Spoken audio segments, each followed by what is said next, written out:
শুরু হওয়ার আগেই বিয়েবাড়ির উৎসাহ উত্তেজনায় ভাটা পড়ল।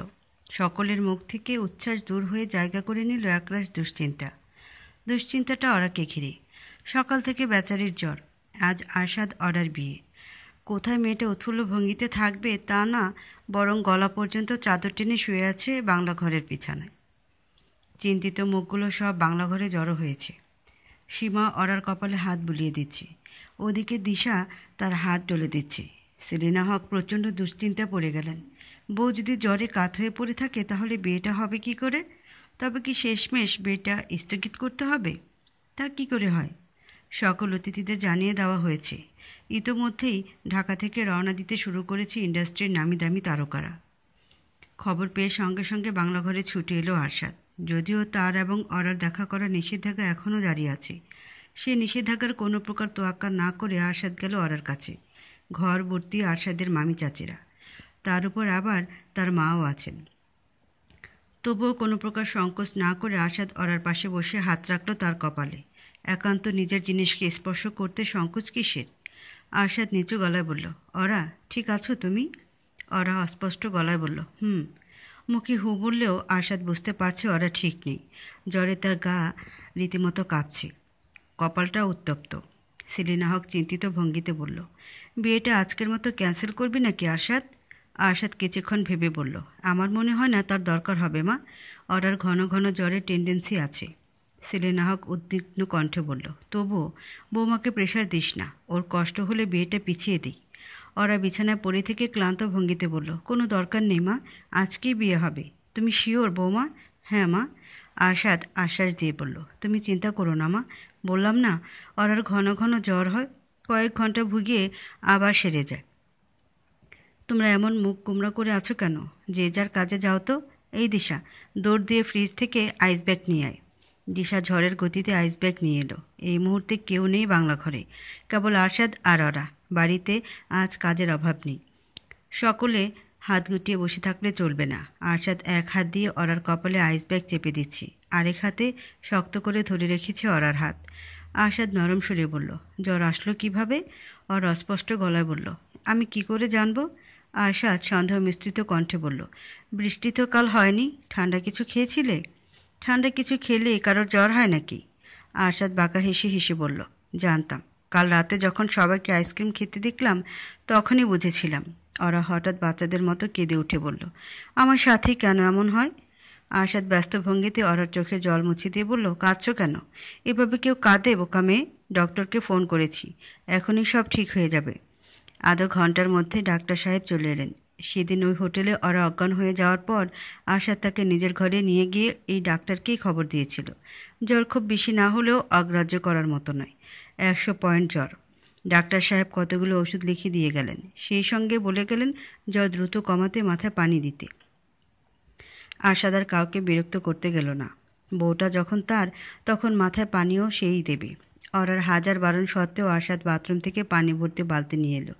সুপারস্টার আরশাদ হক, যার সামান্যতম কাজ করে দেওয়ার জন্যও বাড়ি ভর্তি স্টাফ আছে, সেই কিনা কারো মাথায় পানি ঢেলে দিচ্ছে, ভাবা যায়? মাথায় পানি পড়ার সঙ্গে সঙ্গে আরামে আচ্ছন্ন হয়ে গেল অরার পুরো শরীর। মনটাও নেহায়েত কম আরাম পেল না। নিজের ভাগ্য ক্রমশই বিস্মিত করে তুলছে তাকে। এই ভাগ্য নিয়ে পৃথিবীতে না এলে সত্যি বিরাট ক্ষতি হয়ে যেত। মাথায় পানি ঢালায় কিছুক্ষণের মধ্যেই গভীর ঘুমে তলিয়ে গেল ওরা। ওষুধগুলোতে সম্ভবত ঘুমের প্রভাব ছিল। আরশাদ সকলকে বারণ করে দিল যেন দুপুরের আগে তাকে ঘুম থেকে না তোলা হয়। ভাগ্যিস বিয়েটা দুপুরে নয়, রাতে। বিয়ের অনুষ্ঠান বাড়িতে করা হবে না, বিয়ে হবে সিলেটের সব থেকে জমকালো এবং বিলাসবহুল 5 তারকা হোটেলে। সেই হোটেল যেখানে প্রথমবারের মতো বিয়ে করেছিল আরশাদ ওরা। ওই হোটেলে তাদের জীবনের গুরুত্বপূর্ণ কতগুলো স্মৃতি জড়িয়ে আছে। আরও একটা স্মৃতি যোগ হলে মন্দ হয় না। বিয়ের অনুষ্ঠান উপলক্ষে পুরো হোটেলটা আগে থেকে বুক করেছিল আরশাদ।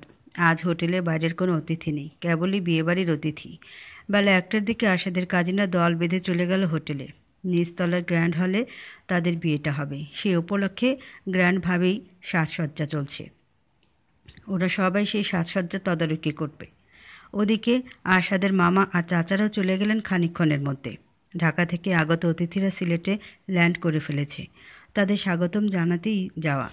ওর আর ঘুম ভাঙল বেলা 3:30টায়। জ্বরটা একেবারে উড়ে গেছে। সবই আশাদের মাথায় পানি ঢালার ফল। তড়িঘড়ি করে উঠে বসলো ওরা। আশাদ এতটা সময় তার পাশেই ছিল। ওরা চোখ দুটো কষতে বলল, অনেক দেরি করে ফেলেছি না? আশাদ চিন্তিত গলায় বলল, দেরির কী আছে? ওরা ঘড়ির দিকে তাকিয়ে আতকে উঠে বলল, ঠিক 2টায় আমার সাজতে বসার কথা, তুমি আমাকে ডাকলে না কেন? আশাদ হালকা গলায় বলল, এত সেজে কী করবে? তুমি তো এমনিতেই সুন্দর।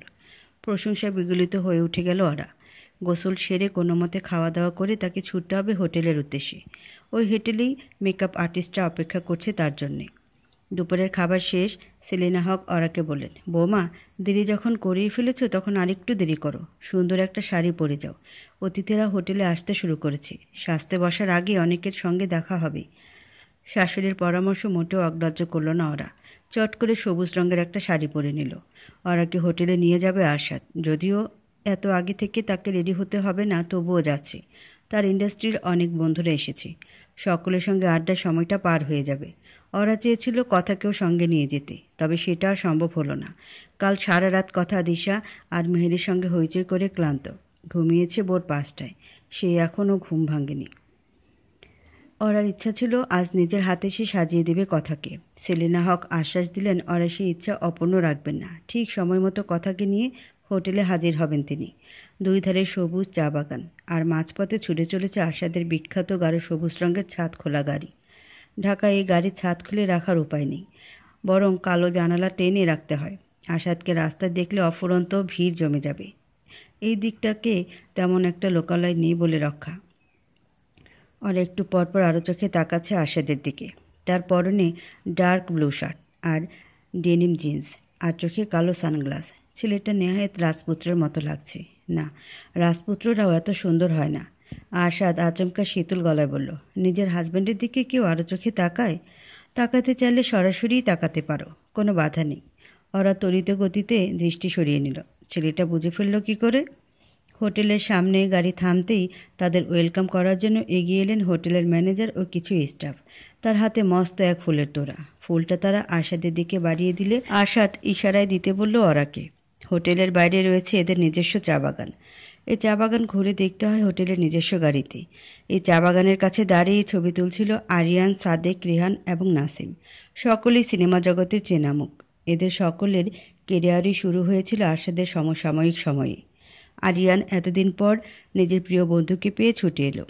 আশাদের মুখে ফুটে উঠল প্রচ্ছন্ন একটা হাসি। এই হাসিটা এক পলক দেখার জন্যই 1000 বছর কাটিয়ে দেওয়া যায়। পুরনো বন্ধু, আড্ডা, এসব যে আশাদ একেবারে পছন্দ করতো না, সে আশাদ আজ নিজে থেকে আড্ডায় যোগ দিচ্ছে। আশাদ তাদের দিকে এগিয়ে যাওয়ার আগে ওরার দিকে তাকিয়ে নিচু গলায় বলল, তুমি একা যেতে পারবে তো? ওরা হাসি মুখে আশ্বাস দিয়ে বলল, পারবো।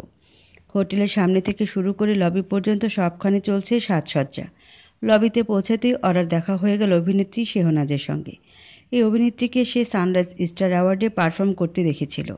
শেহনাজের সঙ্গে কতক্ষণ হাসি মুখে আলাপ করে লিফটের দিকে এগিয়ে যেতেই ওরা সামনে পড়ল আরও কয়েকজন অভিনেত্রী।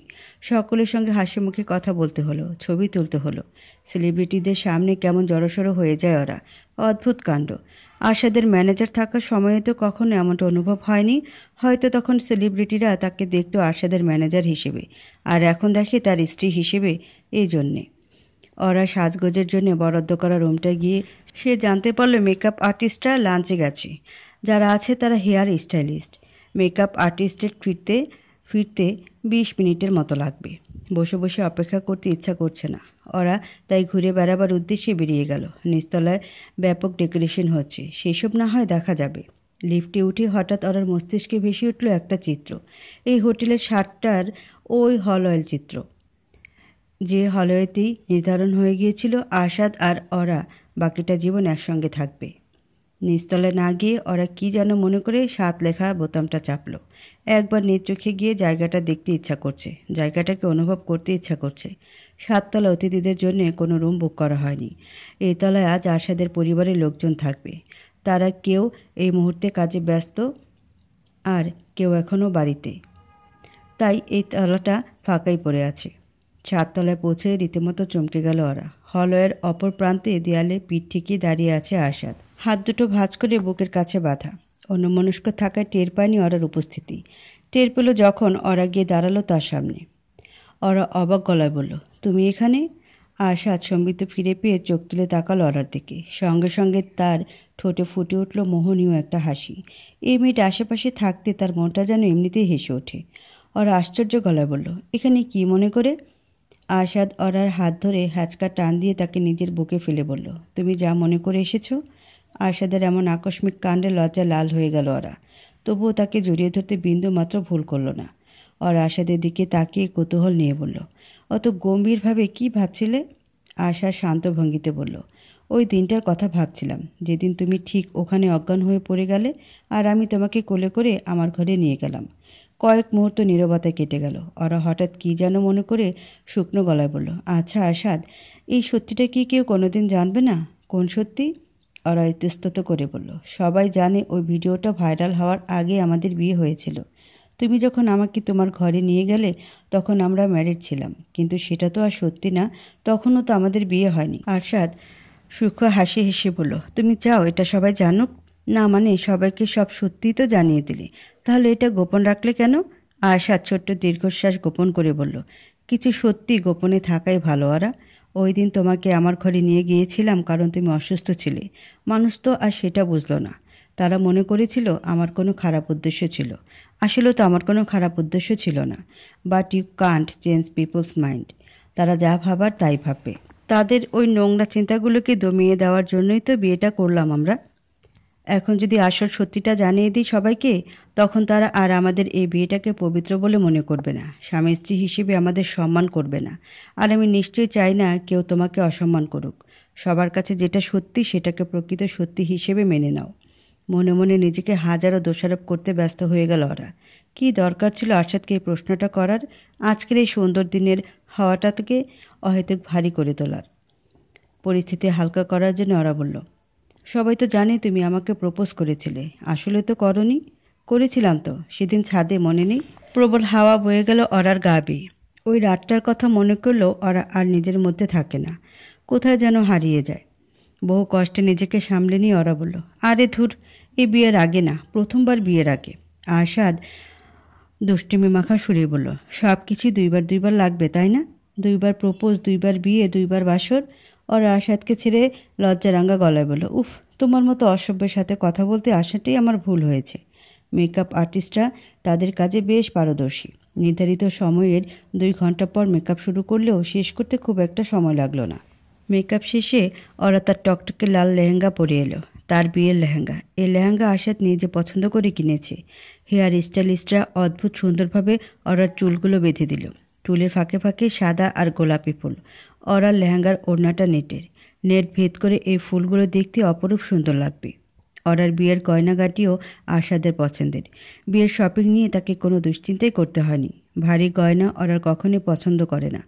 তবে আজ সকল অপছন্দকে দমিয়ে রেখে হাসি মুখে গয়নাগুলো পরল ওরা। বিয়ের মতো গুরুত্বপূর্ণ দিনে একটা মেয়ে ভারী সাজে সাজবে না, এটা কেমন কথা? সাজ সেজে নিজেকে আয়নায় দেখে নিজেই বিস্ময়ের চূড়ান্ত শিখরে পৌঁছে গেল ওরা। নিজেকে বিয়ের সাজে যেমনটা কল্পনা করেছিল ঠিক তেমনই লাগছে তাকে। বিয়ে হয়ে গেলেও এতদিন এই একটা আফসোস তার ছিল, বউ সাজতে না পারার আফসোস। আজকের পর থেকে আর কোনো আফসোস থাকবে না। সন্ধ্যার আগে আগে সেলিনা হক কথাকে নিয়ে এলেন। বাড়ির সবাই অনেক আগে চলে এসেছে। তারাও যে যার মতো সাজগোজ করছে। কথা ওরাকে দেখে বিস্ময় খাবি খেয়ে বলল, ওরা, তোমাকে আজ খুব সুন্দর লাগছে। ওরা হাসি মুখে বলল, তাই নাকি? কোন প্রিন্সেসের মতো লাগছে? কথা অনেক ভাবনা চিন্তা করে কোনো প্রিন্সেসের নাম খুঁজে পেল না। শেষমেশ পরাজিত গলায় বলল, প্রিন্সেসরা তোমার মতো সুন্দর না। ওরা যত্ন নিয়ে সাজিয়ে দিল তার আদরের কথাকে। কথা নিজে পছন্দ করে বিয়ে উপলক্ষে লাল আর সোনালি রঙের জমকালো একটা গাউন কিনেছে। ওরা তাকে সেই গাউন পরিয়ে তার ছোট ছোট গয়নাগুলো পরিয়ে দিল। বাচ্চাদের মুখে মেকআপ মানায় না, তবুও কথা জোরাজুরি করছিল বলে তার ঠোঁটে হালকা লিপ গ্লস লাগিয়ে দিল ওরা। ওরার জ্বরটা পুরোপুরি চলে গেলেও যে কোনো সময় তার ফিরবার আশঙ্কা আছে। তাছাড়া মাথাটাও সেই তখন থেকে ঝিমঝিম করছে, হয়তো অতিরিক্ত উত্তেজনার কারণে। ওরা চট করে 2টো প্যারাসিটামল খেয়ে নিল। আজকের মতো দিনে সে কিছুতেই অসুস্থ হয়ে পড়ে থাকতে চায় না। হোটেলের গ্র্যান্ড হল উজ্জ্বল আলো চকচক করছে। হল জুড়ে উপস্থিত সেলিব্রিটি ও তাদের জাঁকজমক পোশাক যেন সেই উজ্জ্বলতা কয়েক গুণ বাড়িয়ে দিয়েছে। আরশাদের পরিবারের সকলে হল জুড়ে ঘোরাফেরা করছে, নিজেদের মতো ছবি তুলছে। কেউ মোবাইলে, কেউ ফটোগ্রাফারদের ক্যামেরায়। সকলের ঠোঁটে লেগে থাকা প্রচ্ছন্ন হাসি যেন উৎসবের আমেজে বাড়তি রং যোগ করছে। আরশাদার অরা যেখানে বসবে সেই জায়গাটা রাজকীয়ভাবে সাজানো হয়েছে। সাদা আর সোনালির সমাহারে একটা সোফা, সোফার নিচে লাল রঙের কার্পেট, স্টেজ জুড়ে অসংখ্য নাম না জানা ফুলের ছড়াছড়ি। স্টেজের ঠিক বিপরীতে ভারী ভারী প্রচুর লাইট লাগানো হয়েছে, ছবি তোলার সময় যাতে তাদের চেহারা স্পষ্ট বোঝা যায়। বিয়ে পড়ানো শেষ হলে আরশাদ আর অরা একসঙ্গে এই স্টেজে এসে বসবে। তবে বিয়ে পড়ানো হবে ভিন্ন একটা স্টেজে। ওই স্টেজ এই হলের আরেক দিকে। স্টেজের মাঝ বরাবর গোলাপ আর বেলি ফুলের পর্দা। পর্দার এপাশে মেয়েরা অরাকে নিয়ে বসবে আর ওপাশে ছেলেরা বসবে আরশাদকে নিয়ে। কোনো প্রকার আগাম বার্তা ছাড়াই হলে আগমন ঘটল আরশাদের। তাকে দেখে অতিথিদের মাঝে যেন হইচই পড়ে গেল। ফটোগ্রাফাররা যে যেখানে ছিল ছবি তোলা ফেলে আরশাদের দিকে ছুটে এলো। আরশাদ দৃপ্ত পায়ে হলে প্রবেশ করছে। এই দৃশ্যটা ক্যামেরা বন্দি না করলে বিরাট ভুল হয়ে যাবে। অতিথিরাও যে যার মোবাইল বের করে ছবি তুলতে ব্যস্ত হয়ে পড়ল। ইন্ডাস্ট্রির অনেক নামকরা নায়িকারা উপস্থিত আছে এই বিয়েতে। আরশাদকে দেখে তারা যেন ধাক্কার মতো খেল।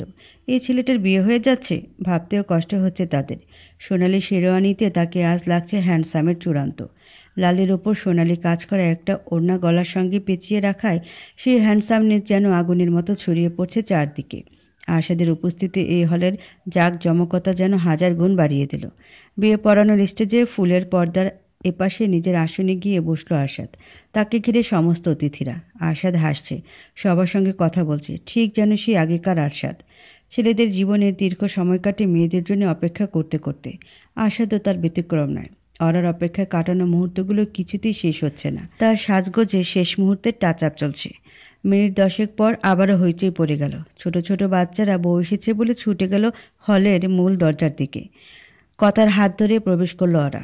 তাকে যে দেখছে সেই মুগ্ধ হচ্ছে। তবে যার মুগ্ধ হতে সব থেকে বেশি ইচ্ছা করছে সে আর দেখতে পারল না। ইচ্ছাটা দমিয়ে স্থির হয়ে বসে রইল। না জানি তার প্রাণ পাখিটাকে বধূ বেশি কেমন লাগছে। বিয়ে পড়ানো শুরু হলো। সকল অতিথিরা এক জায়গায় জড়ো হয়েছে। ওরা হৃদস্পন্দন যেন ক্রমেই বেড়ে যাচ্ছে। অচেনা এক আনন্দে নেচে উঠছে তার অন্তরাত্মা। কেন এমন লাগছে? সে তো প্রথম বিয়ে করছে না। তাকে ঠিক এভাবে বিয়ে পড়ানো হয়েছিল। কই, তখন তো এমন অনুভব হয়নি। কাজী সাহেব যখন কবুল বলতে বললেন, হিমবাহের ন্যায় জমে গেল ওরা। প্রত্যেকটা মেয়ে কি কবুল বলার আগে এমন অনুভব করে? গলা শুকিয়ে কাঠ হয়ে গেছে ওরার। নিঃশ্বাস ভারী হয়ে এসেছে। কি অদ্ভুত ব্যাপার! কবুল শব্দটা সে আগেও তো বলেছি। অবশ্যই সে পরিস্থিতি আর আজকের পরিস্থিতি একেবারেই ভিন্ন। সাত পাত চিন্তাগুলোকে মনের খাঁচায় বন্দি করে ওরা কম্পিত সুরে বলল, আলহামদুলিল্লাহ, কবুল। আরশাদ অবশ্য কবুল বলতে অরার মতো সময় অপচয় করল না। কাজী সাহেব বলার সঙ্গে সঙ্গে কবুল বলে ফেলল সে, যেন শব্দটা উচ্চারণ করেই ছুটে গিয়ে ট্রেন ধরতে হবে তাকে। বিয়ে শেষে ফুলের চাদরটা সরিয়ে ফেলা হলো। চাদর সরিয়ে ফেলার আগেই দিশা আর আশফিয়া অরার মুখটা চাদর দিয়ে ঢেকে ফেলেছিল। ফুলের চাদর সরে যেতেই তাই বিরক্তিতে গা জ্বলে গেল আরশাদের। এত প্রতীক্ষার পরও বধূ বেশি দেখতে পারবে না নিজের বউকে। মেয়েরা ওরাকে এনে বসালো আরশাদের পাশে। প্রতীক্ষার অবসান অবশেষে হতে যাচ্ছে। আরশাদের বুক ইতিমধ্যে ধুকপুক করতে শুরু করেছে। দিশা একটা গোলাকার আয়না এনে অরার মুখে সামনে ধরল। সেই আয়নায় আরশাদ স্পষ্ট দেখতে পাচ্ছে অরার প্রতিচ্ছবি। কয়েক মুহূর্তের জন্য নির্বাক বনে গেল আরশাদ। নিজের ওপর নিয়ন্ত্রণ আনতেও যেন কষ্ট হচ্ছে। ওরাকে তো কতভাবেই দেখেছে সে, কখনো স্যুট শার্টে, কখনো সালোয়ার কামিজে, আবার কখনো শাড়িতে। তবে আজ এই নববধূ রূপে তাকে সব থেকে সুন্দর লাগছে। এই সুন্দরের কোনো সংজ্ঞা নেই। একে ভাষায় প্রকাশ করা অসম্ভব। আয়নার প্রতিফলনের মাঝে হারিয়ে গেল আরশাদ। ওদিক থেকে দিশা কিছু একটা জিজ্ঞেস করছে তাকে, সে বুঝতে পারছে, তবে প্রশ্নটা তার কর্ণকুহরে প্রবেশ করছে না। দিশা আরেকটু জোর দিয়ে বলল, এই ভাইয়া। আরশাদ সম্বিত ফিরে পেয়ে বলল, কি? বলো। কি বলবো? দিশা হাসি হাসি মুখে বলল, কি দেখা যায়? আরশাদ খানিকক্ষণ ভেবে প্রচ্ছন্ন একটা হাসি হেসে বলল, আমার বেস্ট ফ্রেন্ডকে। অরার গায়ের ওপর থেকে চাদরটা সরিয়ে দেওয়া হলো। নিজ চোখে এবার আরশাদ দেখতে পাচ্ছে তাকে। ওরা চোখ তুলে আরশাদের দিকে তাকালো। সঙ্গে সঙ্গে দুজনের ঠোঁটে ফুটে উঠল মোহনীয় এক হাসি। আজকের এই দিনটার জন্য আরশাদ না জানি কতদিন ধরে অপেক্ষা করেছিল।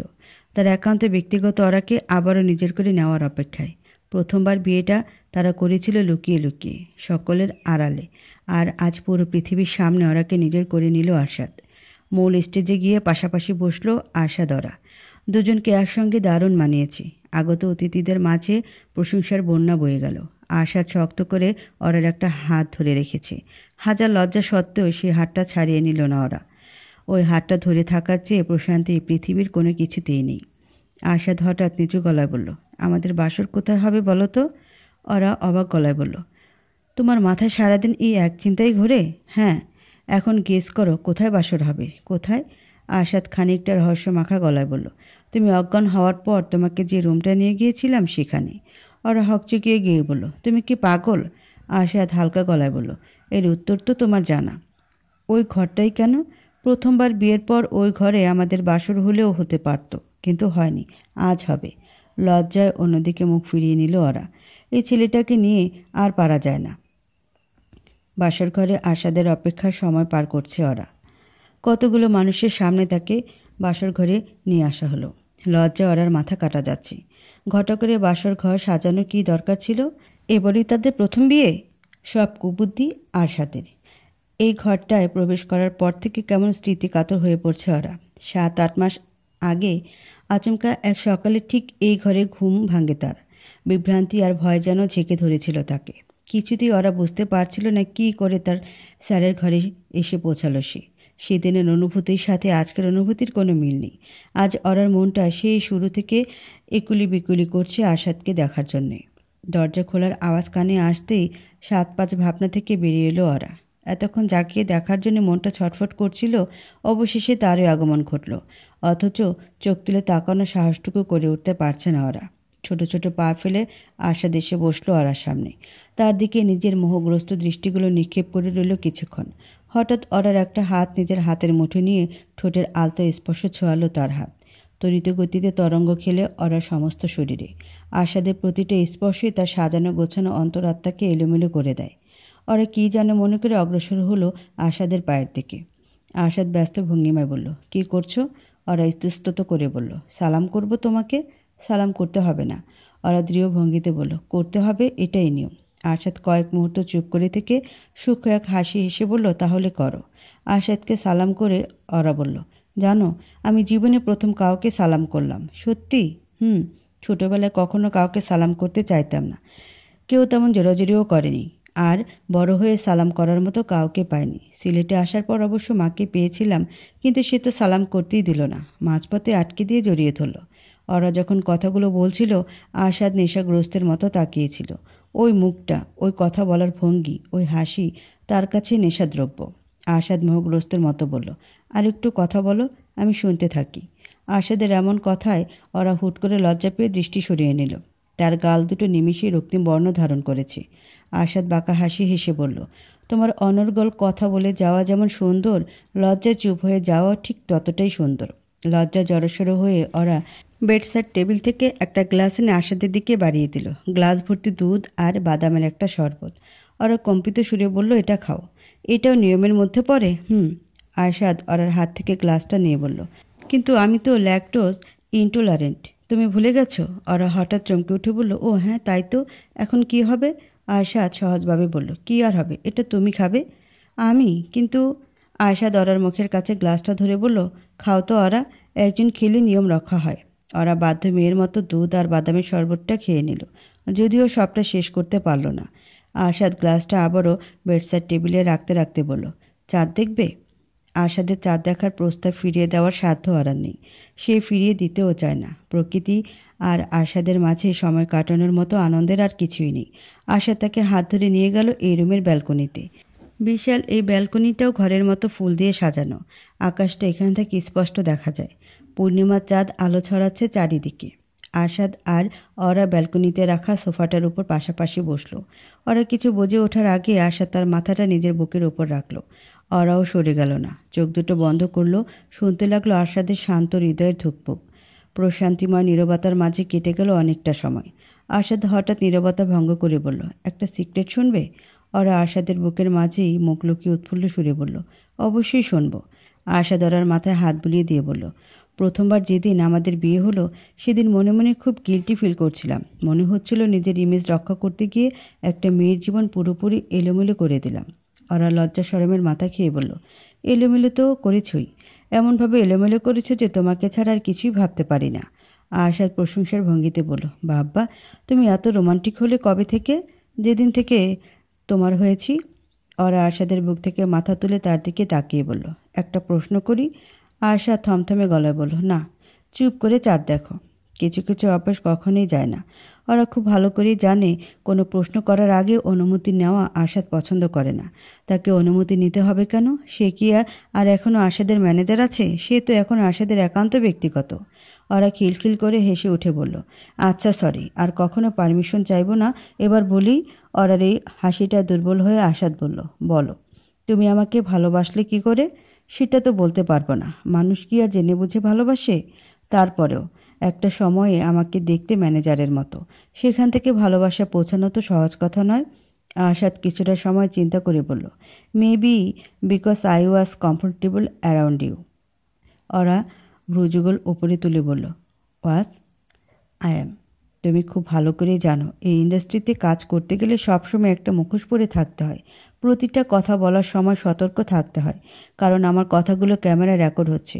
আমাকে এমনভাবে কথা বলতে হয় যাতে আমার কোনো কথায় কেউ কখনো কষ্ট না পায়। এইভাবে কথা বলতে গিয়ে অনেক সময় প্রকৃত নিজেকে আড়ালে লুকিয়ে ফেলি, কিন্তু একমাত্র তোমার কাছে নিজেকে আড়ালে রাখতে হয় না। আমি যেমন তেমনভাবেই ধরা দিতে পারি তোমার সামনে। আমি জানি যাই হয়ে যাক না কেন তুমি আমাকে বুঝবে, সাপোর্ট করবে। এইভাবে ভালোবাসলে? না, মনের কথাগুলো শেয়ার করতে করতে আমার সব থেকে ভালো বন্ধুকে খুঁজে পাই, যে বন্ধুকে একটা সময় ভালোবেসে ফেলি। তুমি আমাকে কিভাবে ভালোবাসলে? নিজের করা প্রশ্ন নিজের কাছে ফিরে আসায় খুব একটা স্বস্তি পেল না ওরা, কারণ এর উত্তর তারও ঠিক জানা নেই। ওরা বিভ্রান্ত ভঙ্গিতে বলল, এটা তো বলতে পারছি না। দেখেছ কি কঠিন একটা প্রশ্ন। আমি উত্তর দিয়েছি না, এবার তোমাকেও দিতে হবে। ওরা কিছুটা সময় ভেবে বলল, আমাদের বিয়ের পর প্রথম যেদিন তুমি শুটিংয়ে গেলে সারা দিন আমি বাসায় একা। সেই দিনটা খুব অদ্ভুত ছিল।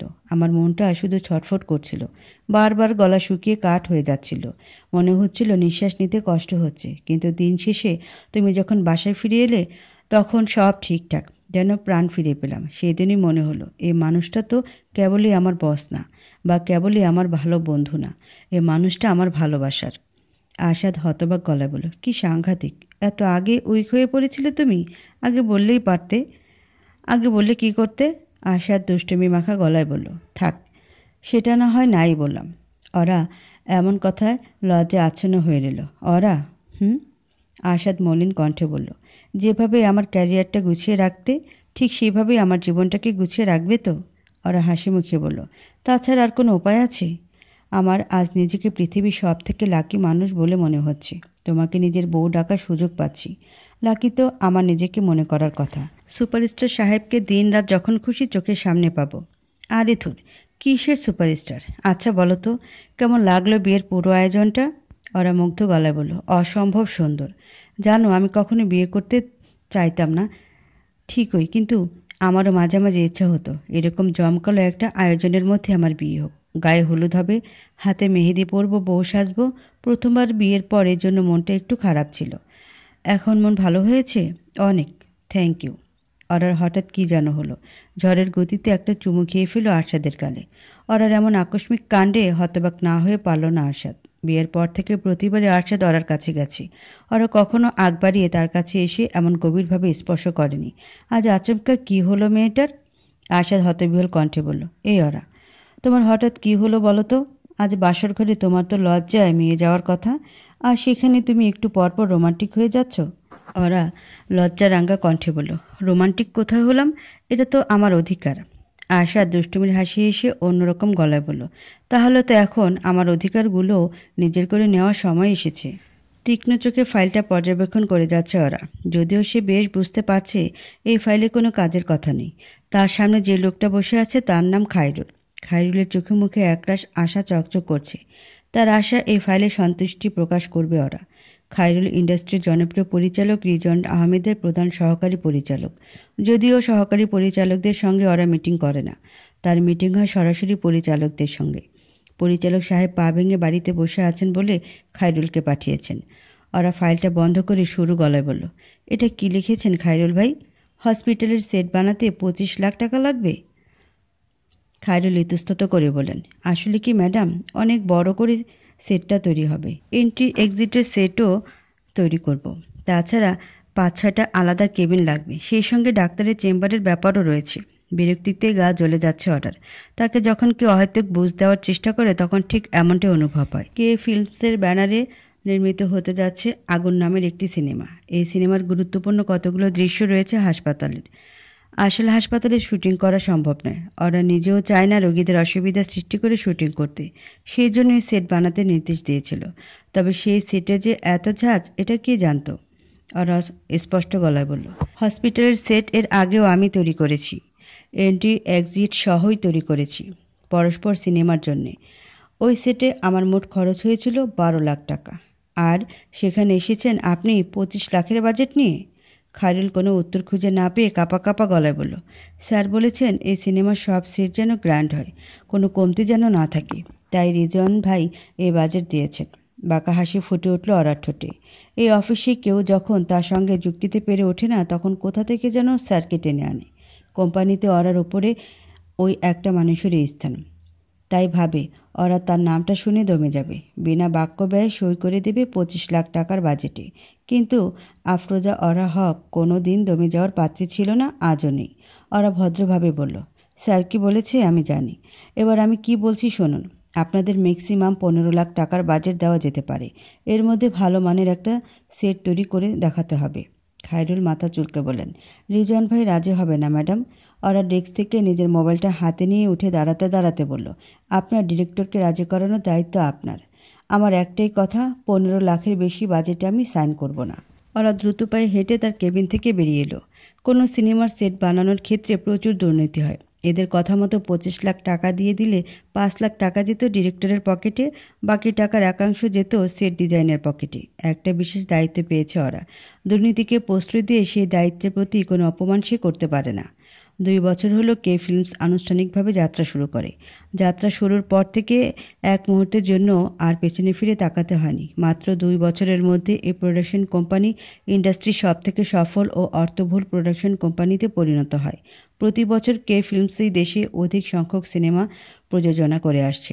আমাদের দেশের সিনেমার যে দুর্দিন এসেছিল সেটা ক্রমে কেটে যাচ্ছে। কে ফিল্মসের প্রযোজনায় মানসম্মত সিনেমা তৈরি হওয়ায় দর্শক হলমুখী হচ্ছে, হলের সংখ্যা বাড়ছে। প্রথম থেকে এই বিশাল কোম্পানিকে সামনে থেকে নির্দেশনা দিয়ে আসছে ওরা। নির্মাণাধীন সবগুলো সিনেমার খুঁটিনাটি বিষয়বস্তু নিজের অভিজ্ঞ দৃষ্টিতে পর্যবেক্ষণ করে সে। এই কাজ একা করা তার পক্ষে কখনোই সম্ভব ছিল না। অনেক সময় এমনও হয়েছে ওরা ভুল সিদ্ধান্ত নিয়েছে, ভেঙে পড়েছে, সাহস হারিয়ে ফেলেছে। ওই সময়গুলিতে তাকে শক্ত হাতে সামলেছে তার সবথেকে প্রিয় মানুষটা, আরশাদ হক, যার সুপারস্টার পরিচয়ের সঙ্গে নতুন আরেকটি পরিচয় যুক্ত হয়েছে, কে ফিল্মসের চেয়ারম্যান। কোম্পানির বড় বড় কিছু সিদ্ধান্ত সে নেয়। বড় বাজেটের কোনো সিনেমা প্রযোজনার আগে তার অনুমতির প্রয়োজন হয়। এছাড়া একটা সিনেমা সম্পূর্ণভাবে তৈরি হয়ে গেলে আরশাদ নিজে সেটাকে প্রিভিউ করে। কে ফিল্মসের একটা স্ট্যান্ডার্ড আছে। আরশাদের কাছে যদি মনে হয় সিনেমা সে স্ট্যান্ডার্ড স্পর্শ করতে ব্যর্থ হয়েছে তাহলে তাকে সেন্সর বোর্ডে পাঠানো হয় না, আবারও প্রয়োজনীয় রিশুট বা এডিটিং করা হয়। মূল আসনে বসে থাকলেও আরশাদ কে ফিল্মসের সফলতায় নিজের খুব বেশি একটা অবদান দেখে না। সব অবদান তার অরার। গত 2 বছর অরার নিরলস পরিশ্রমের ফল হলো এই সাফল্য। তড়িঘড়ি করে ওরা প্রিভিউ রুমে প্রবেশ করলো। তার জন্য সকলে অপেক্ষা করে আছে অনেকক্ষণ ধরে। ওরা ব্যস্ত ভঙ্গিমায় বলল, সরি, দেরি করে ফেললাম না? পরিচালক আশরাফ বললেন, কোনো সমস্যা নেই আপু। কে ফিল্মসের প্রযোজনায় নির্মাণাধীন আরেক সিনেমা অদৃশ্য প্রজাপতি। এই সিনেমা নিয়ে দর্শক মহলের মাঝে দারুণ আগ্রহের সৃষ্টি হয়েছে, কেননা ভবিষ্যতের গল্পের ওপর নির্ভর করে তৈরি করা হয়েছে এটি। এই সিনেমার সময়কাল 2089 সাল। ভবিষ্যতের গল্প নিয়ে এই প্রথম বাংলাদেশে কোনো থ্রিলার সিনেমা তৈরি হচ্ছে। অদৃশ্য প্রজাপতির তৈরি হয়ে গেছে। যে কোনো সিনেমার ট্রেলার তার প্রচারণায় সবথেকে গুরুত্বপূর্ণ ভূমিকা পালন করে। ট্রেলার দেখে দর্শক নির্ধারণ করে সে সিনেমাটি দেখতে হল পর্যন্ত যাবে কিনা। তাই কে ফিল্মসের প্রযোজনায় নির্মিত প্রত্যেকটা সিনেমার ট্রেলার প্রকাশের আগে তার প্রিভিউ করা হয়। প্রিভিউ বোর্ডের প্রধান সদস্য ওরা। এছাড়াও রয়েছে কে ফিল্মসের ক্রিয়েটিভ টিম। প্রিভিউ রুমে একটা 65 ইঞ্চি টিভি রয়েছে। টিভির সঙ্গে রয়েছে সাউন্ড বক্স, যাতে এখানে বসেই সিনেমা হলের কিছুটা রেস্ট পাওয়া যায়। ট্রেলার শুরু হলো। অনবদ্য শ্বাসরুদ্ধকর এক ট্রেলার। নিশ্চিত এই ট্রেলার দেখার সময় দর্শকের নিঃশ্বাস বন্ধ হয়ে যাওয়ার উপক্রম হবে। ট্রেলার শেষ হওয়ার সঙ্গে সঙ্গে ওরা মুগ্ধ গলায় বলল, অসাধারণ ট্রেলার হয়েছে আশরাফ ভাই। আশরাফকে প্রশংসায় বেশ বিগলিত বলে মনে হলো। ওরা স্বাভাবিকভাবে বলল, তবে আমার কাছে সাউন্ড একটু সমস্যা মনে হচ্ছে, কোনো জায়গায় বেশি আবার কোনো জায়গায় কম। ক্রিয়েটিভ টিমের একজন সদস্য বলল। আর একটা শটে কালার কারেকশন একটু এলোমেলো ছিল। দর্শক পরবর্তীতে এই জিনিসগুলো পয়েন্ট আউট করবে। আশরাফ হ্যাঁসূচক মাথা নেড়ে বলল, সমস্যা নেই আপু, এই ছোটোখাটো ব্যাপারগুলো কালকের মধ্যেই কারেকশন করা যাবে। ওরা বলল, প্লিজ চেষ্টা করবেন, আমরা কালকে ট্রেলার রিলিজের ডেট দিয়েছি, কোনোভাবে যেন দেরি না হয়। প্রিভিউ পরবর্তী আলাপ সেরে অফিস থেকে বেরিয়ে পড়ল ওরা। অন্যদিনে বিকেল পর্যন্ত অফিস করে সে, তবে আজকের দিনটা আলাদা।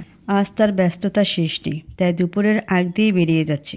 গাড়িতে গিয়ে বসলো ওরা। এই গাড়িটা আশাদের নয়, তার নিজের স্যালারির টাকা জমিয়ে এই গাড়িটা কিনেছে সে। যদিও এভাবে বলা ঠিক নয়, আশাদ আর ওরা তো ভিন্ন কিছু নয়। আশাদের সবগুলো গাড়িই তার, আবার তার এই গাড়িটাও আশাদের। ড্রাইভিং সিটে বসে রইল ওরা, অপেক্ষা করছে তার বডিগার্ড জহুরুলের জন্যে। ওই ঘটনার পর থেকে বডিগার্ড ছাড়া ওরার বাইরে যাওয়ার ওপর কঠোর নিষেধাজ্ঞা আরোপ করেছে আশাদ। সারাক্ষণ বডিগার্ড আশেপাশে থাকবে, এই ব্যাপারটা ওরার ভালো লাগে না। তাই জহুরুল দূর থেকে তার দেখাশোনা করে। এমনকি এখন সে এক গাড়িতেও ওরার সঙ্গে যাবে না, ভিন্ন একটা গাড়িতে ওরার পিছু পিছু যাবে। অপেক্ষা করতে করতে হঠাৎ ওরার মনটা ইচ্ছা প্রকাশ করলো আশাদের কণ্ঠস্বর শোনার। সে ইচ্ছা দমিয়ে রাখতে ইচ্ছা করছে না। মোবাইলটা হাতে নিয়ে ওরা ডায়াল করলো আশাদের নম্বরে। আশাদ আজকাল মহাব্যস্ত, তার পরবর্তী সিনেমা দূরে হারিয়ে শুটিং নিয়ে।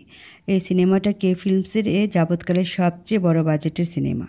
পুরো সিনেমার শুটিং করা হবে বান্দরবানের গভীর অরণ্যে। সেখানে তৈরি করা হয়েছে জমকালো সেট। শুটিংয়ের মাঝে কোনো বিরতি নেই, টানা 2 মাস একনাগারে শুটিং চলবে। 1 মাসের বেশি সময় হলো আশাদ সেখানে রয়েছে, ওরা দৃষ্টি সীমানার বাইরে। মাঝে মধ্যে ইচ্ছা করে সব কিছু ছেড়ে ছুটে যেতে আশাদের কাছে। সেই ইচ্ছাটা আবার নিজে লুকিয়ে ফেলে মনের মাঝে। সে তো আর কিশোরী কোনো প্রেমিকা নয়, আশাদের পরিপক্ক স্ত্রী। তাকে বুঝতে হবে যে বড় দায়িত্বটা সে পেয়েছে, সে দায়িত্ব চাইলে ছেড়ে দেওয়া যায় না। কয়েকবার রিং বাজতেই কল রিসিভ হলো।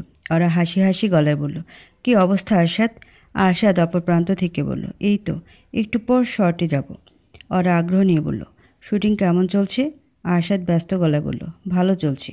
সকাল থেকে এ পর্যন্ত একটা শট হলো, এখন আরেকটা শট শুরু হবে। ওরা কিছু একটা বলার জন্য মুখ খুলেছে, ঠিক তখনই শুনতে পেল কেউ একজন আশাদকে বলছে, স্যার শট রেডি। আশাদ দ্রুত গতিতে বলল, ওরা এখন আমাকে শটে যেতে হবে, পরে ফোন দিই। এক মুহূর্ত চুপ করে থেকে ওরা প্রচ্ছন্ন একটা হাসি হেসে বলল, আচ্ছা। অপর প্রান্ত থেকেই কেটে গেল ফোনটা। আশাদের দূরে থাকাটা ওরার মনের মাঝে ক্ষত সৃষ্টি করলেও তার ব্যস্ততা করে না। ওরা বেশ বুঝতে পারে আশাদের সবটুকু সময় তার জন্য বরাদ্দ নয়, তার ব্যস্ত থাকাটাই তো স্বাভাবিক। ওরার মন তৃষ্ণার্ত হয়েছিল কেবল কয়েক মুহূর্তের জন্য প্রিয় মানুষটার কণ্ঠস্বর শুনবে বলে। শুনতে পেয়েছে এই অনেক।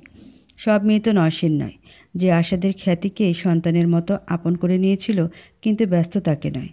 একমাত্র আশা তাকে সময় দিতে পারে না বলেই তাকে ঠকাতে শুরু করে।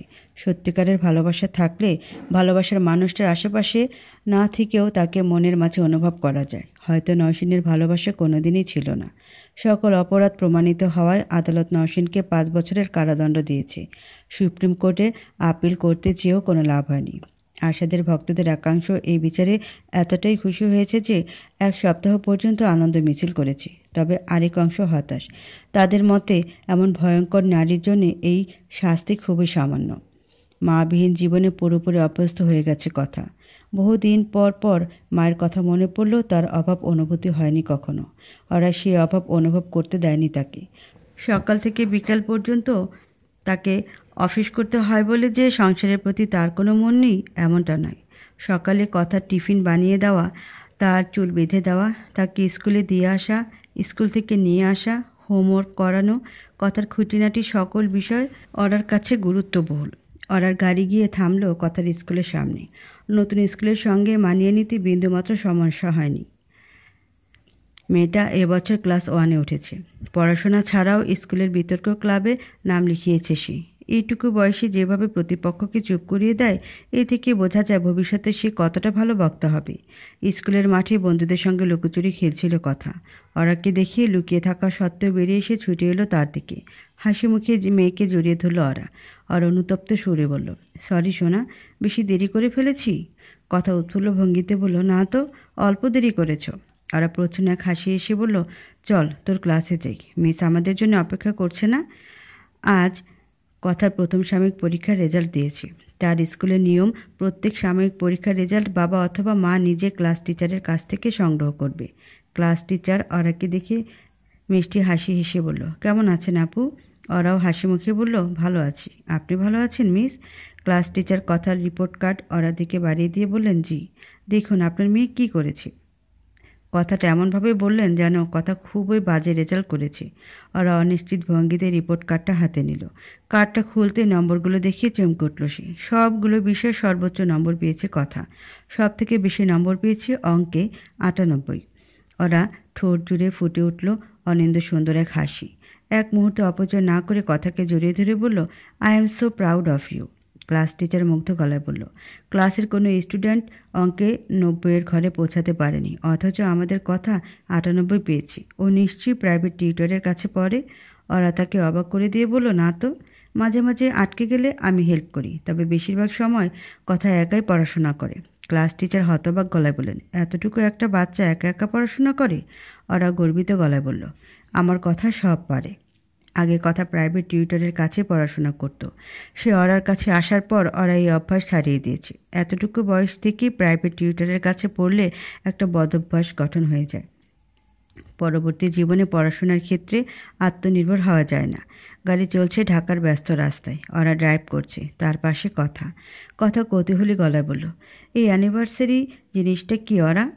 ওরা ভেবে পাচ্ছে না কি করে এই বিষয়টা সহজভাবে বুঝিয়ে বলবে কথাকে। খানিকক্ষণ চিন্তা করে বলল, 2 বছর আগে ঠিক এই দিনে তোর বাবা আমার জীবনে আসে, আর আমি তার জীবনে। প্রতি বছর এই দিনটাকে বার্থডের মতো করে সেলিব্রেট করতে হয়। কথা চিন্তিত ভঙ্গিতে বলল, গত বছরও করেছিলাম তো, কেন তোর মনে নেই? না, মনে পড়ছে না। ওরা আশ্বাস দিয়ে বলল, বাসায় গিয়ে ছবি দেখাবো, তখনই মনে পড়ে যাবে। আজ আরশাদ ওরা দ্বিতীয় বিবাহ বার্ষিকী। তাদের বিয়ের 2টো তারিখ আছে। একটা প্রথমবার চুপি চুপি বিয়ের, আরেকটা দ্বিতীয়বার সকলকে সাক্ষী রেখে করা বিয়ের। প্রথম বিয়ের তারিখটাই ঘটা করে উদযাপন করে তারা। এই তারিখটাই কিনা আরশাদ ভুলে গেল। অবশ্য তাকে দোষ দিয়ে লাভ নেই। কাজের চাপে অ্যানিভার্সারির ব্যাপারটা বেচারার মাথা থেকেই বেরিয়ে গেছে। এতটা ব্যস্ততা না থাকলে ঠিকই মনে রেখে সেলিব্রেট করতো ওরার সঙ্গে। ওরা ঠিক করেছে আজকের কথা তাকে মনে করিয়ে দেবে না। বেচারা শুধু শুধু কষ্ট পাবে।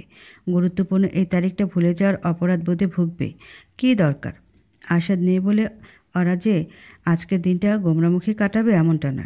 কথা তো তার কাছেই রয়েছে। ওর সঙ্গে না হয় সেলিব্রেট করবে। পেস্ট্রি শপ থেকে কেকটা নিয়ে এলো ওরা। এই কেকের অর্ডার তারা গত সপ্তাহে করেছে। কথার পছন্দের বাটারফ্লাই শেপে তৈরি করা হয়েছে কেকটা। কেক নিয়ে কথাকে নিয়ে গেল সে একটা লাক্সারি হাতঘড়ির দোকানে। আশাদ সবসময় এখান থেকেই নিজের ঘড়ি কেনে। অনেকটা সময় বাছাবাছি করে ওরা। গাঢ় নীল বেল্টের ওপর কালো ডায়ালের একটা লিমিটেড এডিশন ঘড়ি পছন্দ করলো। আশাদ ঢাকায় ফিরে এলে ওরা তাকে এটা পরিয়ে দিয়ে কৃত্রিম ক্রোধ নিয়ে বলবে, কোন সাহসে আমাদের অ্যানিভার্সারি ভুলে গিয়েছিলে তুমি? কথাকে নিয়ে আইসক্রিম খেয়ে বাড়ি ফিরতে ফিরতে আরও ঘণ্টাখানেক সময় লাগলো তাদের। এতক্ষণ স্টাফরা বাড়ি থেকে চলে গেছে। ওরা দরজার লকে পাসওয়ার্ড চেপে বাড়ির ভেতরে প্রবেশ করলো। পুরো বাড়িটা অন্ধকারে ছেয়ে আছে। স্টাফরা তো কখনো সবগুলো বাতি নিভিয়ে যায় না। আজ হঠাৎ কি হলো তাদের? অন্ধকারে ওরার পায়ে হালকা এক বস্তুর স্পর্শ লাগলো। এই স্পর্শ অগ্রাহ্য করে ওরা সুইচ বোর্ডের দিকে এগিয়ে গেল। সুইচ টিপে সবগুলো বাতি জ্বালিয়ে দিয়েই যেন চোখের সামনে অষ্টম আশ্চর্য দেখল ওরা। পুরো বাড়িটা রং বেরঙের রিবন আর বেলুনে সাজানো। মেঝেতেও বেলুন ছড়িয়ে ছিটিয়ে আছে। বসার ঘরের কেন্দ্রে বিশাল একটা টেবিল। টেবিলের ওপরে পুতুল আকৃতির কেক। 2টো ছেলে মেয়ে হাত ধরে দাঁড়িয়ে আছে এমন একটা কেক। ওরা সবাই বুঝতে পারছে, আবার যেন কিছুই বুঝতে পারছে না। এই আকস্মিক ঘটনা আয়ত্তে আনতে সময় লাগছে তার মস্তিষ্কের। ওরাকে আরও একবার স্তম্ভিত করে দিয়ে তার চোখের ওপর এসে পড়ল 2টো হাত। চোখ দুটো অন্ধকার আচ্ছন্ন থাকলেও মনটা যেন আলোর হদিস পেল। ওরা জানে এই স্পর্শ কার। এই পৃথিবীতে একমাত্র যার তাকে স্পর্শ করার অধিকার আছে। কথা আনন্দে আত্মহারা হয়ে লাফিয়ে উঠে বলল, বাবা! ওরা ত্বরিত গতিতে পেছনে ফিরে তাকালো। তার সামনে সে মানুষটা দাঁড়িয়ে আছে যাকে দেখার জন্যে দীর্ঘ 1 মাস ধরে চোখ দুটো তৃষ্ণার্ত হয়ে আছে। তার একান্ত আরশাদ। আরশাদের ঠোঁটে লেগে থাকা হাসিটা যেন হৃদয়ে প্রশান্তি বহু গুণ বাড়িয়ে দিল। নিজেকে আর ধরে রাখতে পারল না ওরা। ধপ করে বসার ঘরের সোফার উপরে বসে কান্নায় ভেঙে পড়ল। আনন্দের অশ্রু যে এতটা তীব্র হয় কে জানত। আরশাদ ব্যস্ত ভঙ্গিতে ওরার পাশে বসে হাসি মুখে বলল, ওরা কাঁদছো কেন? আমি কি এত কষ্ট করে তোমার কান্না দেখতে এসেছি? কান্না থামানোর কোনো ভাব লক্ষণ অরার মাঝে প্রকাশ পাচ্ছে না, বরং আহ্লাদে কান্না কয়েক গুণ বেড়ে গেল। হঠাৎ অরা আরশাদকে জড়িয়ে ধরে তার বুকে মুখ লুকালো।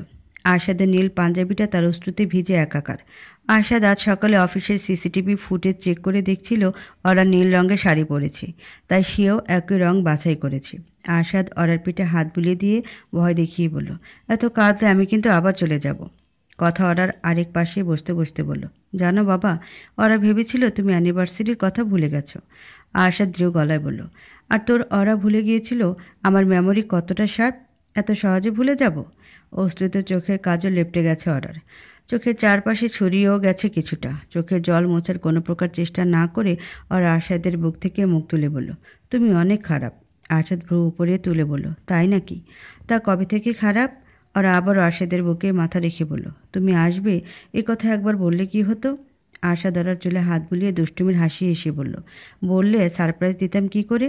আমি তো চেয়েছিলাম রাত 12টায় সারপ্রাইজ দিতে, পারলাম কই? ওরা বাচ্চাদের মতো প্রতিবাদ করে বলল, রাখো তোমার সারপ্রাইজ। তুমি আমাদের অ্যানিভার্সারি ভুলে গেছো ভেবে আমি কতটা কষ্ট পেয়েছিলাম জানো? পুরো পৃথিবীর সামনে শক্ত পরিপক্ক ওরা ঠিক এইভাবে আরশাদের কাছে গলে যায়। তখন আর তাকে শক্ত পরিপক্ক মনে হয় না, মনে হয় একটা বাচ্চা মেয়ে, যে কিনা সর্বক্ষণ ভালোবাসার মানুষের সকল আগ্রহের কেন্দ্রে থাকতে চায়। ওরা চোখের জলগুলো মুছিয়ে দিয়ে আরশাদ বলল, চলো কেকটা কাটি। কথা বিভ্রান্ত গলায় বলল, আমরাও তো একটা কেক নিয়ে এসেছি বাবা। আরশাদ জোর গলায় বলল, দুটোই কাটবো। ওরা আর কথার আনা কেকটা বক্স থেকে বের করলো আরশাদ, সেটাকে টেবিলের ওপর তার আনা কেকের পাশে রাখলো। কথা হাত নাড়িয়ে নাড়িয়ে আরশাদকে কেক অর্ডার দেওয়ার পুরো ইতিহাসটা শোনাচ্ছে। আরশাদও মনোযোগী শ্রোতার ন্যায় শুনছে মেয়ের কথা। দুজনের দিকে মুগ্ধ দৃষ্টিতে তাকিয়ে রইল না ওরা। জাগতিক দৃষ্টিতে পৃথিবীটা বিশাল, তবে তার পৃথিবী এক দুটো মানুষের মধ্যেই সীমাবদ্ধ। এই দুটো মানুষ আশেপাশে থাকলে আর কোনো কিছুর প্রয়োজন পড়ে না ওরার। কেক কাটতে যাওয়ার ঠিক আগ মুহূর্তে কথা আটকে উঠে বলল, দাঁড়াও দাঁড়াও, আমি তো স্কুল ড্রেস পরে কেক কাটবো না। ওরা বলল, যা চেঞ্জ করে আয়, আমরা ওয়েট করছি। কথা এক দূরে দোতলায় নিজের ঘরে গিয়ে দরজা লাগিয়ে দিল। ওরা আরশাদের দিকে তাকিয়ে রহস্যমাখা গলায় বলল, শর্ট রেডি না? আরশাদ কিছুই বলল না, তার মোহনীয় হাসিটা ছুড়ে দিল কেবল। ওরা কৌতূহল নিয়ে বলল, কে বলেছিল কথাটা? আমাদের বাড়ি ডেকোরেশন করতে একটা ডেকোরেশন টিম হায়ার করেছিলাম। তোমার ফোন রিসিভ করার আগে ওই টিমের একটা ছেলেকে শিখিয়ে দিয়েছিলাম। ওরা আহত গলা বলল, কি দরকার ছিল এত ড্রামা করার? আরশাদ ওরার হাত ধরে হ্যাঁচকা টানে নিজের বুকের উপর ফেলে বলল, ভাবলাম আর একটু খারাপ হই। 2 বছর হয়ে গেল বিয়ের। এই 2 বছরে অসংখ্যবার ওরার কাছে এসেছে আরশাদ, অসংখ্যবার গভীরভাবে স্পর্শ করেছে তাকে। তবে প্রতিবারই ঠিক প্রথমবারের মতো লজ্জায় রক্তিম বর্ণ ধারণ করে ওরার গাল দুটো। ছেলেটার দিকে চোখ তুলে তাকানো যেন দুঃসাধ্য হয়ে ওঠে। আরশাদ ওরার কানের সঙ্গে ঠোঁট মিলিয়ে বলল, এত কষ্ট করে সারপ্রাইজ দিলাম, আমার গিফট কই? আর অস্পষ্ট গলা বলল, গিফট এনেছি তো, কেক কাটার পরে দিই। ওই গিফট না তো। ওরা ভয়ার্ত কণ্ঠে বলল, তাহলে? আরশাদ দুষ্টুমি মাখা গলায় ফিসফিস করে বলল, এই গিফট। আর এক মুহূর্ত অপেক্ষা না করে ওরা ঠোঁট দুটো আঁকড়ে ধরল আরশাদ নিজের ঠোঁট দিয়ে। নিজের মাঝে হারিয়ে যাওয়ার মতো একটা মুহূর্ত, যে মুহূর্তে সমগ্র পৃথিবী ওরার কাছে মূর্ছা যায়। তার অন্তরাত্মা কেবলই আরশাদ নামের গান গায়। কিছুটা সময় পর ওরা ঠোঁট ছেড়ে আরশাদ তার কানে ফিসফিস করে বলল, আই লাভ ইউ। হাজারো প্রজাপতি উড়ে গেল ওরার মনে। এই কথাটা এর আগেও বহুবার বলেছে আরশাদ। প্রতিবারই সমস্ত শরীরে বিচিত্র এক শিহরণ খেলে যায়। ওরা লজ্জা শরমের মাথা খেয়ে বলল, আই লাভ ইউ টু। কথা চেঞ্জ করে নেমে আসতে আরও কিছুটা সময় লাগলো। অবশেষে হাজারো আনন্দের মাঝে কেক কেটে আজকের বিশেষ দিনটাকে আরেকটু বিশেষ করে তুলল তারা তিনজন। রাত 8টা। উদযাপন শেষে বাগানের সুইমিং পুলে পা ডুবিয়ে বসে আছে আরশাদ ওরা। কথা ওদিকে পুরো বাগান জুড়ে ছোটাছুটি করে বেড়াচ্ছে। আরশাদের কাঁধে মাথা রেখে ওরা হাস্যোজ্জ্বল কণ্ঠে বলল, থ্যাংক ইউ। আরশাদ জিজ্ঞাসু ভঙ্গিতে বলল, কেন? সারপ্রাইজ দিলাম বলে? না, সব কিছুর জন্যে। আমার জীবনে আসার জন্যে, আমাকে ভালোবাসার জন্যে, তোমাকে বাঁচতে দেওয়ার জন্যে। ভালোবাসার জন্য থ্যাংক ইউ বলতে হয় না, শুধু ভালোবেসে যেতে হয়। ওরা মলিন কণ্ঠে বলল, তুমি কি কালই চলে যাবে? আশা দীর্ঘশ্বাস ফেলে বলল, যেতে হবে, শুধু আজকের দিনটার শিডিউল দেয়নি। ওরা চুপ করে সুইমিং পুলের জলের দিকে তাকিয়ে রইল। ওরার মনটাকে একটু ভালো করে দেওয়ার জন্য আশাদ বলল, এই মরার শুটিং শেষ হলে আমরা কোথাও বেড়াতে যাব। ওরা আগ্রহ নিয়ে বলল, কোথায় যাব? আশাদ খানিকটা চিন্তা করে বলল, দেশের বাইরে কোথাও। তুমি কখনো মালদ্বীপে যাওনি তাই না? ওরা নাসূচক মাথা নাড়ল। আরশাদ হাসি মুখে বলল, আমি আর কথা একবার গিয়েছিলাম, অসম্ভব সুন্দর জায়গা। এই শুটিং শেষ হলে আমরা তিনজন একসঙ্গে যাব। ওরা কয়েক মুহূর্ত চুপ করে থেকে আরশাদের কাঁধ থেকে মাথা তুলে কম্পিত সুরে বলল, তিনজন না, চারজন। আরশাদ যথেষ্ট বুদ্ধিমান ছেলে, তার বুঝতে বিন্দু মাত্র অসুবিধা হলো না ওরা কী বোঝাতে চাইছে। চমকে তার চোখ দুটো জলজল করছে। হতবাক দৃষ্টিতে অনেকটা সময় আরশাদ তাকিয়ে রইল অরার দিকে। আরশাদের এমন প্রতিক্রিয়ায় আনন্দের জল চলে এলো অরার চোখে। একটা ছেলে বাবা হবার সংবাদে এতটা খুশি হতে পারে, আরশাদকে না দেখলে কখনোই বুঝতো না ওরা। আরশাদের চোখ দুটো জুড়েও জড়ো হতে শুরু করেছে আনন্দের অবাধ্য অশ্রুগুলো। শক্ত করে অরাকে জড়িয়ে ধরল আরশাদ, যেন বাঁধন একটু আলগা হলেই অতল গহরে হারিয়ে যাবে তার প্রাণ পাখিটা। হারিয়ে গেলেও অবশ্য ক্ষতি নেই, নিখাত ভালোবাসার শক্তি দিয়ে অরাকে ঠিকই ফিরিয়ে আনবে আরশাদ।